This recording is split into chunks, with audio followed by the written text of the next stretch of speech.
and the data center services. Product development is dedicated to working the next generation Insight software. And most of the work that we do in the Solution Factory goes into that product. But it also, I mean, the technology that we develop at the Solution Factory is also used at the Data Center Services group. Like I said, we started in 2001. We are about, we're 22 engineers working, most computer engineers. What we do is mostly software, but we do have mechanical engineers. Ernesto will be talking a little bit more too about the technologies we have used in the past. First, I wanted to show you a little bit about what the innovation process is. And this is I don't know how many of you have seen the stick figures from KCD.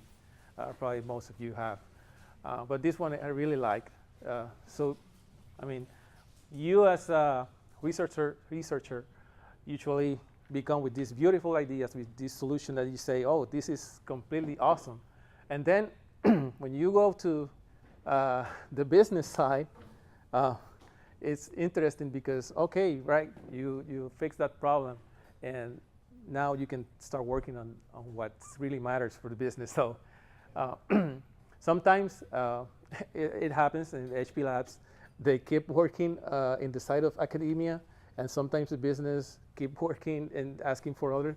And that's part of what we try to do here in Puerto Rico, is actually close the gap, what HP Labs works and what the business it really needs. And definitely because HP Labs, like Martina mentioned, is looking forward a few years, but businesses are looking for the next 6 months, 1 year.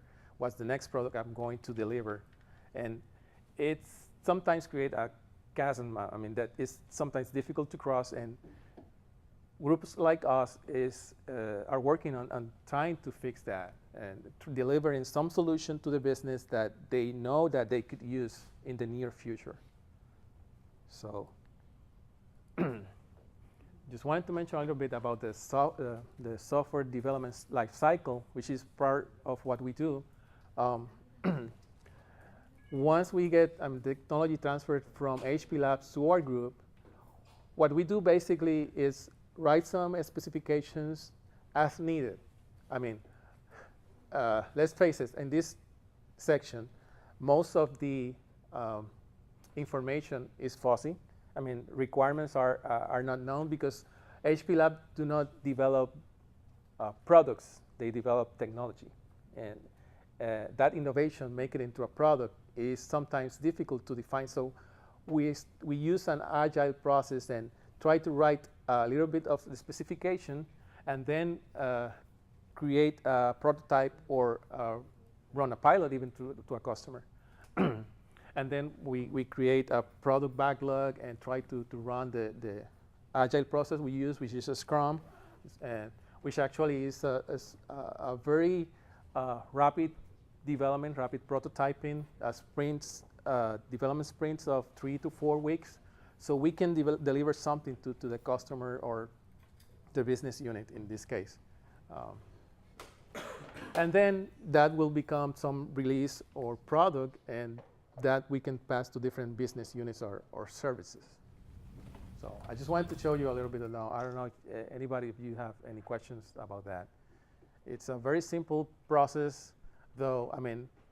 Those of you, I don't know if are familiar with the software development life cycle, you usually think about writing specifications, then doing the code, the high-level design, low-level design code, and all that waterfall that actually doesn't work most of the time. But I'll say one thing, and I'm guilty of this too. You just mentioned it. I just want to reiterate it. When you were talking about labs creates technology. Mm-hmm. And I think we just almost take it for granted that there's always going to be some next generation activity happening, that somehow HP is always going to be out in front. But it's really based on the fact that someone's thinking 5 years, 10 years out. And even when we were in the data center just now, you almost like that you were talking about that. I wish you would have shown or shared that with everyone else. This project you've got where you're trying to get it down to 0. Oh, the net zero energy. Oh, net zero energy. But that's just a really good example about looking at technology to see how it can actually, how it can blend business for the future. Well, yeah, what I was mentioning to one of the groups that I was with, and then the other group didn't hear, was that you know, the things that you've seen today in the data center are part of, you know, labs is looking at how does that all come together to having the objective of getting to a data center that over, you know, a specific lifetime would actually, you can demonstrate that it's consuming net zero energy from the grid. And so that's, you know, how do you combine different sources of energy, say wind or solar, along with sort of traditional, you know, power from the grid, and to say how can you demonstrate where, you know, you're very intelligently using that energy, you're storing it intelligently, and then you're, you know, managing the data center in the most efficient way possible, so that over its lifetime, you're demonstrating it's a zero effect, you know, on the grid. And so that's actually something that labs, you know, put some research out earlier in 2012 demonstrating the architecture and the framework around that. And then the things that you've seen here today are part of that. They're building blocks to make that a reality eventually when it, you know, when it gets further along into the pipeline. Good, thanks. Yeah, I would like to actually point that out in the next slide. And let me. Oh, sorry. Oh no, actually that's good because I mean, when you're talking about net zero, I mean net zero, it's pretty much all that we have going to show here, just in one packet plus a lot more in terms of managing not only your data center infrastructure, but also how you manage your workload. I mean, which jobs you run, when you run your jobs, because I mean you are going to use your energy more efficiently. So one of the things that we transferred a while back in 2008 was the dynamic smart cooling. Now, this technology was originally just an Excel file and MATLAB control algorithms, and that's it. We basically took that into a product in 2008 that the goal of that product was to control the air cooling in the data center, reading temperature, I mean the inlet temperature for all the racks, and determine how much cooling was needed at each point, and turning on and off different set points to the data center, and basically taking the, I mean, from a conventional mode when you have all your data center running very cool, as you can see here, almost all blues here, to a dynamic smart cool mode when you can have some reds, and actually these reds like these are what we call points of recirculation when you have mix of hot air with cool air. But basically, dynamic smart cooling allows you to manage your whole data center cooling infrastructure to make sure that each and every server in your racks have enough cooling to work. And not too much cooling, right? But not too much cooling. Exactly. I mean, you don't want to overcool it because then you're spending more. Exactly. Right? Yeah, we're talking about, I mean, here we are talking about 20 Celsius. We're probably running here at 24, 25 Celsius. So it's hotter, and it's actually taking you to a point where you can decrease your cooling power by 20 to 45% in a brick and mortar data center. So this was one of the first product we transfer from HP Labs to Puerto Rico and converted to a product.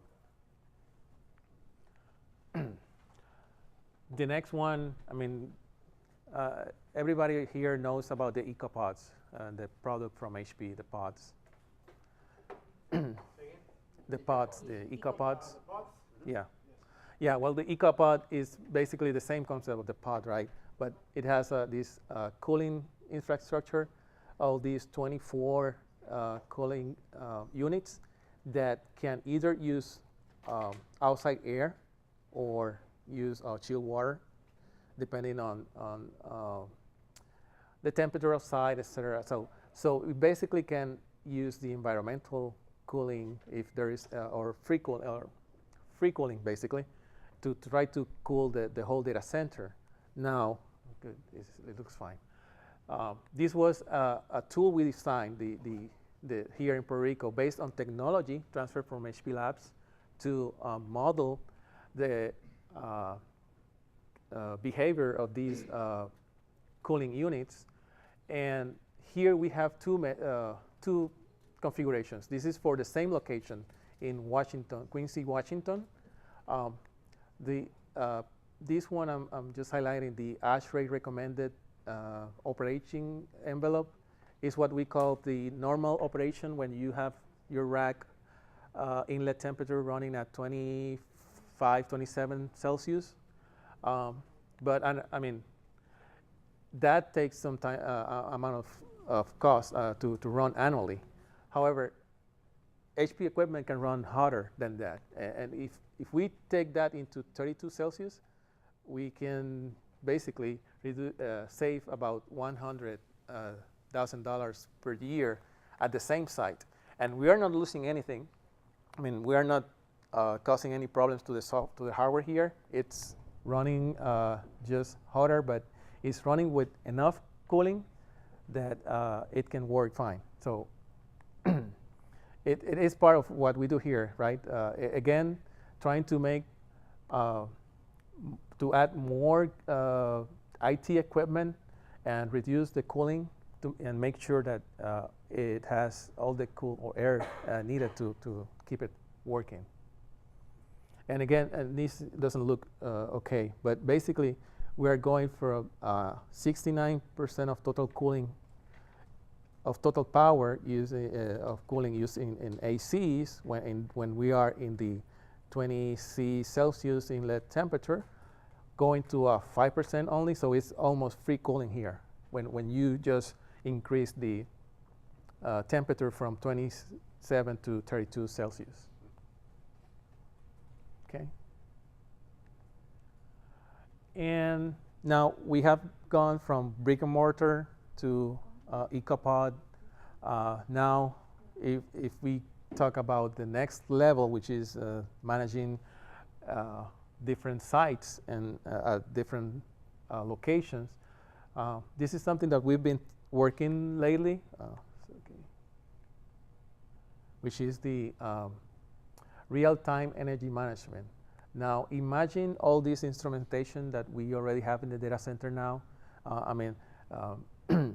Servers have their own sensor. Gen 8 servers that we HP deliver right now has just 64 sensors in them. If you can harness that and determine, this is the amount of cooling and monitor that at all your sites, you can get a quick view in this tool on how you're doing. If you are okay or you are running hotter than usual. So this tool actually can harvest that data in real time or almost real time. What we do is simple. We use one of the products we have in HP, which is Vertica, which is a big data database server. And it allows you to harness that data and makes analysis and run statistics using the R language. So we can provide some sort of software services that we are trying to do at this point. And you can monitor, everything, compare different buildings. And this is what I'm showing right now is buildings information. We are monitoring these 3 buildings that you're looking at right now was data I captured from last week from Palo Alto, building 1, 2, and 3. And you can see some pattern here. When you go and see, actually this pattern here is cool because it is at 8 a.m. It goes to 12, 1 p.m. That goes down here about 6 p.m. So you can start looking at those patterns. And that makes things interesting because now you can say, now I see a pattern. I can start to design or trying to develop some solution that allows me to do my work more efficiently. So that's what this tool actually provides. It's more data in itself, but it allows you to analyze that. So, any questions? I have a question. You intrigued me. You said you talked about Gen 8 servers, and I know we introduced Sears servers with G6. Now clearly we've got more. But tell me again where it connects between at the server layer up into the data center layer. Is it just number crunching, or is there, what's the relationship? I guess that's what I'm trying to get at. Because now I'm managing a server through my CS sensors. I'm going up through a rack, and now you're measuring the rack and also the entire data center. Okay. Well, the solution, this was solution about the dynamic smart cooling I was talking here, was using external sensors to each rack. And the problem with that was that, I mean, there's a lot of vendors out there. It's difficult. HP doesn't develop sensors for racks. It's not in that market. Mm-hmm. What we do have is servers. And actually, those servers have all the instrumentation we need right now. Mm-hmm. So what we are doing, I mean, we did in dynamic smart cooling was to use the external sensors. What we are doing now is actually moving away from that instrumentation and use the server information, all this inlets information, and that allows us to determine more things, because it's not only, I mean, the sea of sensors is not only how much inlet temp, how much cool air I'm getting at the front of the server, is how much cool air I'm getting at the CPU, at the disk, and everything. So I can pinpoint exactly where I'm having problems providing enough cool air. Thank you. Okay, any questions? So I'll let Ernesto talk a little bit more about the thermal. And let's see if I can change quickly here. You can tell we're getting down to our last ed here, so. Thermal cell mapping.